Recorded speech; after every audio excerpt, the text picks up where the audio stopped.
साक्षी news channel, सच है तो बोलेगा। खबर गाजीपुर से है, जहां दिल्ली ब्लास्ट मामले पर राज्यसभा सांसद संगीता बलवंत ने बयान देते हुए कहा कि इस घटना से मानवता शर्मसार हुई है। इसकी जितनी निंदा की जाए कम है। सांसद संगीता बलवंत ने कहा कि जिन लोगों ने ये काम किया है उन्हें धरती पर रहने का कोई अधिकार नहीं है।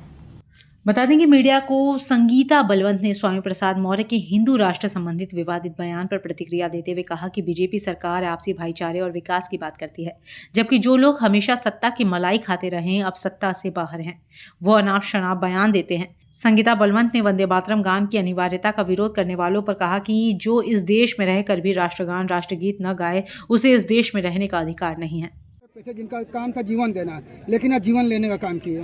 देखिए, जो भी जिसने भी ऐसा कृत्य किया है, इसकी जितनी निंदा की जाए उतनी कम है और ऐसे लोगों को इस धरती पे रहने का कोई अधिकार नहीं है। मानवता पूरी तरह से शर्मसार हो गई है कि एक डॉक्टर ने ऐसा कुकृत्य किया है और हमारा पूरा देश इस कुकृत्य की निंदा करता है और देश के यशस्वी प्रधानमंत्री जी, यशस्वी गृह मंत्री जी मामले की पूरी जांच करवाने में लगे हुए हैं और कठोरतम कार्रवाई होगी। स्वामी प्रसाद मौर्य जो बयान दे रहे हैं कि हिंदू राष्ट्र की बात करना जो देशद्रोह है। देखिए, भारतीय जनता पार्टी, हमारी सरकार सदैव से भाईचारे की बात करती है और सबका साथ, सबका विकास, सबका प्रयास की बात करती है। और जो लोग बौखला गए हैं, जिनके हाथ से सत्ता निकल गई है, जिन्होंने कुछ काम ही नहीं किया और आज वो सत्ता से बाहर है और केवल सत्ता की मलाई खाने का जिन्होंने काम किया है, वो अनाप शनाप इस तरह की बयानबाजी करने में लगे हुए हैं। और हमारे प्रधानमंत्री जी,